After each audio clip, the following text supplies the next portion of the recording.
Did you know that there is a budgeting strategy specifically designed to prioritize putting extra money in your savings account? It's true. It's called the pay yourself first approach, and it is a type of reverse budgeting strategy that is quickly catching on. It's easy to see why the idea of putting money back into your pocket instead of paying it to expenses is clearly exciting in concept. But how does it work in reality? It turns out really well, and if you stick around till the end of the video, we will show you exactly how to pull it off. So, without further delay, here are 10 steps to pay yourself first and save money.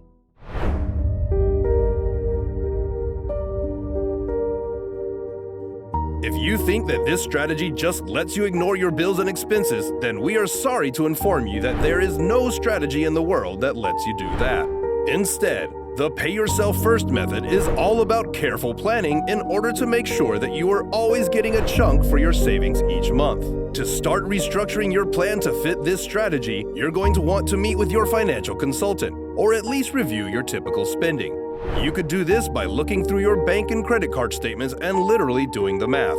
By the end of this, you should have some sort of idea on how to pull this off.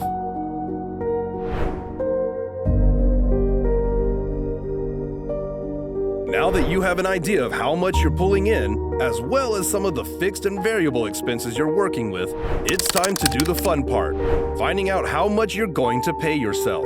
If you implement the famous 50-30-20 rule to your income, 20% is going to go to your savings or debt repayment, 50% to necessities, and 30% to wants.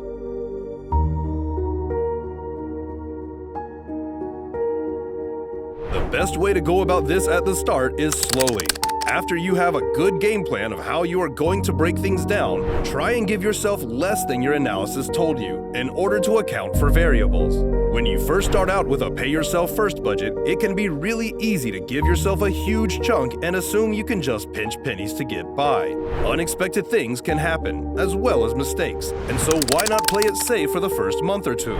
You're still going to be adding to your savings, but you're also cutting yourself some slack at the start. As you get more confidence and a better look at your spending, you can easily put more of the money into your savings. But when you're first getting started, it's important you get your momentum going, and the less setbacks, the better.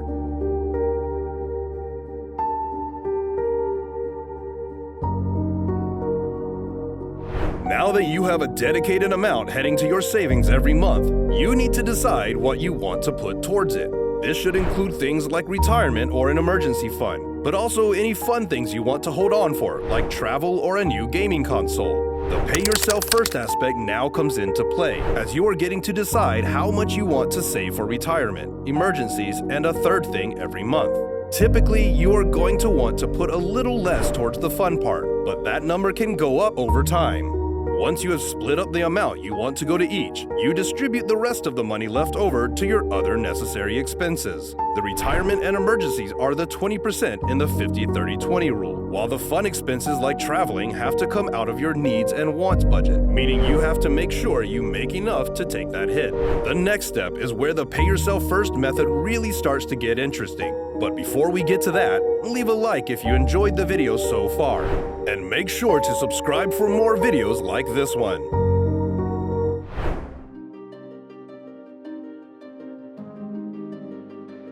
The reason that we preached earlier about how important it is to be conservative with your estimates is about to come into play now. If you find that you're stretching things too tight, or that you aren't able to properly follow the 50-30-20 rule, then it's time to adjust either your needs, wants, or savings. This could mean that you save for only one thing at a time instead of several, or that you try to find ways to cut down on your expenses. Because you're paying yourself first, it's also up to you to make sure that at the end of the month, you still have the money needed to make ends meet.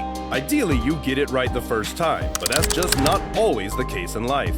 Taking a closer look at where your estimates went wrong and revising your strategy is welcome with the Pay Yourself First strategy. And you shouldn't beat yourself up about it if you can't figure it out after only an attempt or two.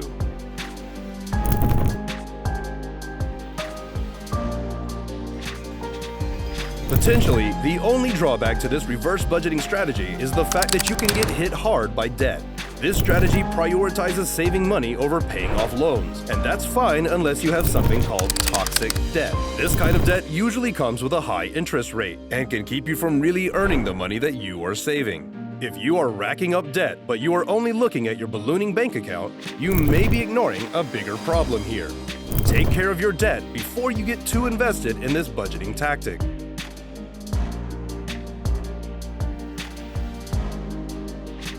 The best part of this strategy is that it really doesn't take a lot of hands-on work to get good at.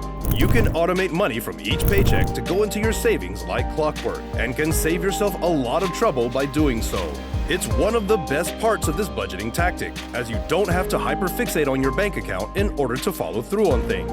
Just make sure that you pay close enough attention to your fixed and variable expenses so you don't wind up getting burned because you weren't keeping your eye on the ball.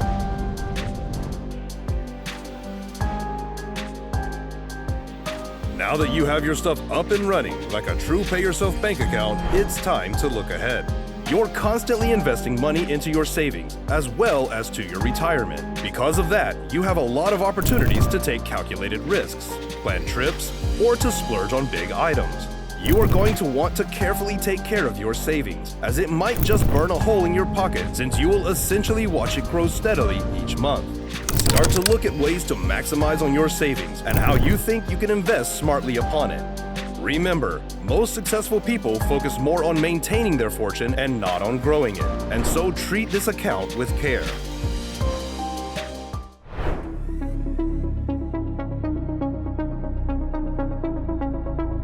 The goal of this budgeting strategy is to give yourself little room to make small purchases. After all, most of your money is either going straight into your savings or into necessary purchases, with only a little bit of it left over for meaningless spending. Make sure you come to terms with that, and if you think that you are too constricted, don't worry. You can always adjust the budget to give you a little more room to breathe. Be warned though, that the more room you give yourself to spend on meaningless or fleeting things, the less you're able to put towards your savings. This plan is all about planning, and so make sure that you are spending money in a way you can be proud of, and don't be afraid to push yourself to be as frugal as possible. Number 10. Enjoy a hands-off budgeting experience, but be careful.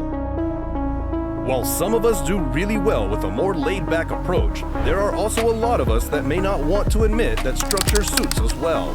The 10th step is one of reflection, but it's just as important as any other. This budget is great because you really don't need to focus on the details, and once it's in place, you can more or less feel like you're not budgeting at all. This can be dangerous though, as you may stop getting the most out of your savings. Make sure that you are sticking to the letter of the law here, and don't stray away from the 50-30-20 rule. If you feel like you want to start saving towards something new, realize you are going to have to adjust your budget for it. If you spent your money on vacation already, you can't just pull all of that savings from another part of your budget. You have a lot of freedom with this budget, but make sure that you still hold yourself accountable too. That's all for our 10-step method to pay yourself first.